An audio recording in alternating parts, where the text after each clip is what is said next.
As some of you may know, late last week an arrest was made in the missing persons cases of Selim, Esen, and Kinsman.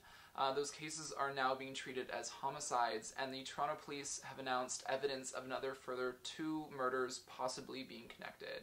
First off, I will say I refuse to say this murderer's name. I think that the media has a tendency to fetishize murderers and focuses less on victims, so I'm just not going to do it.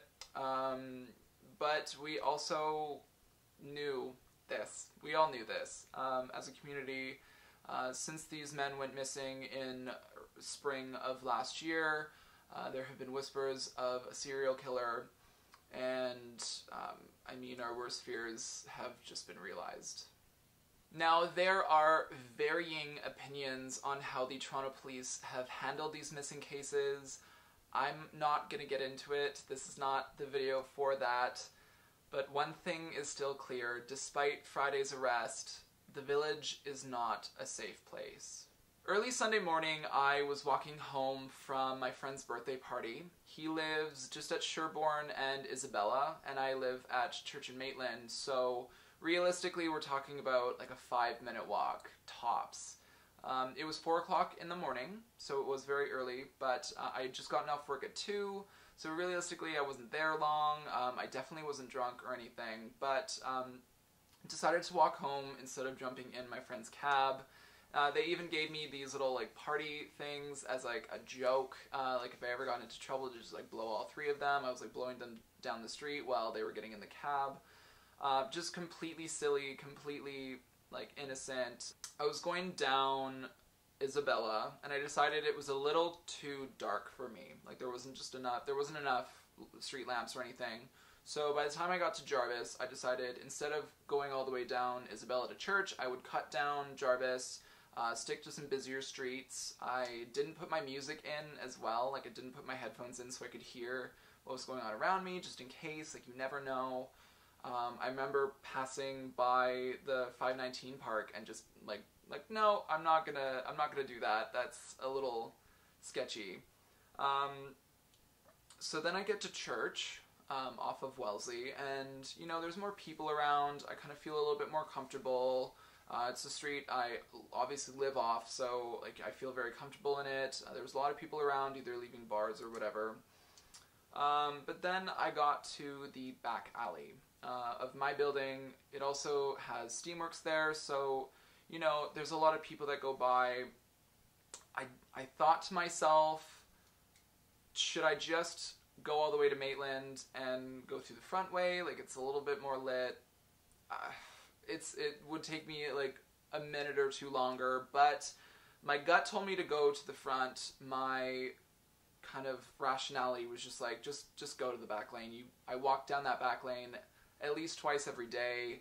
I remember thinking, what could possibly happen? I'm almost home. I can literally see my building. What could possibly happen? Well, sure enough, I'm maybe 5 feet or 5 meters into the alley when I hear someone stumble in behind me. I turn around and immediately notice his clunky shoes kind of catching his fall, and I didn't think anything of it. I was currently passing Steamworks on my left-hand side. The door to Steamworks was right there.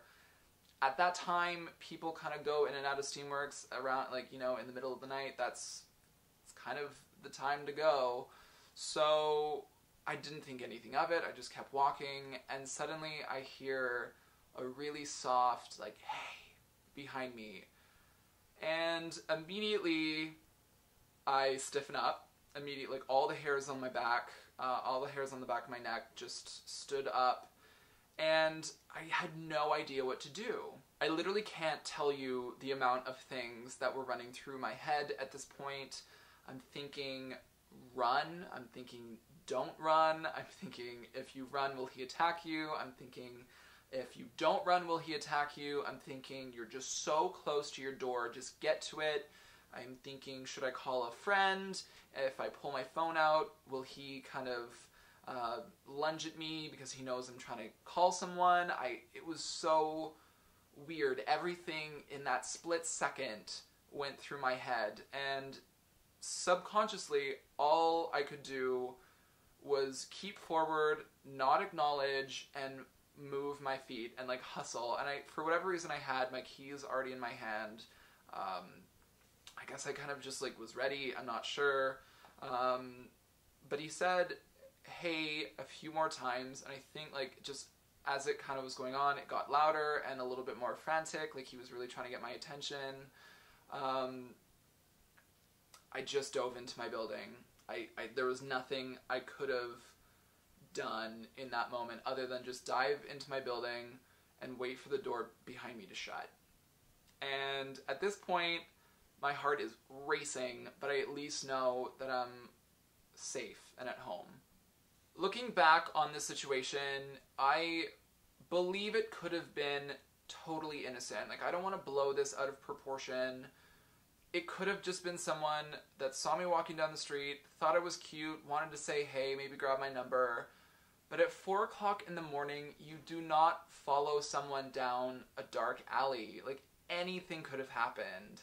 Although the Toronto Police Department has made an arrest in the homicides of these missing Toronto men, the murder of Tess Ritchie remains unsolved. The MO is not the same. I do not believe that this man killed Tess Ritchie. Her murderer is still out there.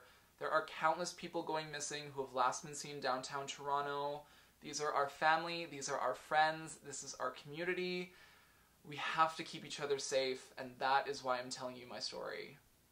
Thankfully, guys, nothing happened to me. I do not live in a state of fear. At least I want to say that I don't live in fear. I just happen to live in a state of heightened awareness, I guess. But unfortunately, the village is not a safe place right now, so please, please, please stay safe out there. If you're going to walk home with friends. Take a cab, even 5 minutes if you need to, and don't take shortcuts. Stay safe, guys. I love you, and don't forget, stay gold.